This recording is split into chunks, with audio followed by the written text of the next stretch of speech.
The first thing is, again, you want to define your goals. And by defining, you want to figure out, okay, am I trying to lose weight? Am I trying to gain weight? Am I trying to compete in a powerlifting show? Am I trying to run a marathon? Am I trying to compete in some sport? Like whatever it is, what you're trying to train for, or are you trying to just be healthy and just be active?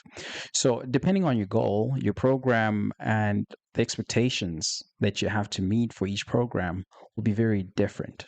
So, it's always important to figure out what are your goals, because you can't take like some bodybuilders workout program and expect yourself to like follow that program to the T if your goal is like to run a marathon, because it just doesn't make sense. The two don't go hand in hand. So you want to train precisely for whatever goal that you are aiming for. That is the most important thing. So you have to be honest with yourself.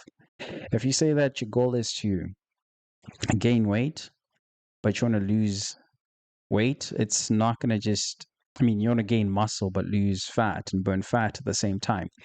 It's possible, it takes more work, but also includes diet. So you now have to think about, okay, what is my diet going to look like?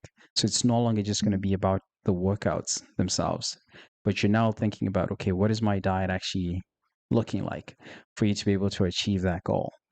And the next thing that you want to look at is evaluate your current fitness level and considering factors like strength, cardiovascular, endurance, flexibility, and body composition.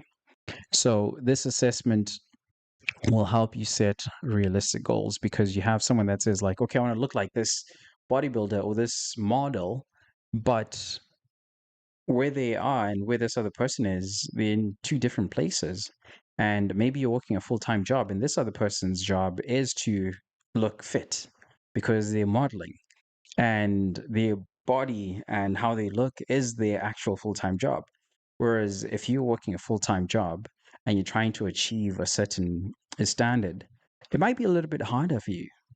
So you want to be very realistic in terms of like where you are, what's your fitness goal, what's your fitness level, and yeah, and also like someone might be more flexible, right? Flexibility is different. Women tend to be more flexible than men.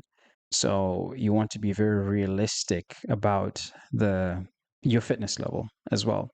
And the next thing is considering your availability, right? We've talked about availability. I've already talked about this just as I've been talking, right? Like think about like, okay, what does your day look like? How many days in a week can you actually train for? Can you train for 3 days? Can you train for 2 days? Can you train for 4 days, 5 days? Can you train 6 days? What does your schedule look like? That is one of the most important factors to training and programming, because if you only have 2 days and someone's designing a program for you where you're supposed to do like 6 workouts or 5 workouts, it's just not going to work, right? So it's just not going to work. And so those 2 days that you can actually train, you want to maximize to see, okay, what's the best way to get you closer to your goal? And even as it is, like even if you work out 2 days, maybe that period that you're working out for 2 days is only maybe for a couple months, 6 months, and maybe next year things change. Maybe you can actually dedicate 3 days or 4 days, and you continuously progress. But wherever you are, your program should meet you wherever you are.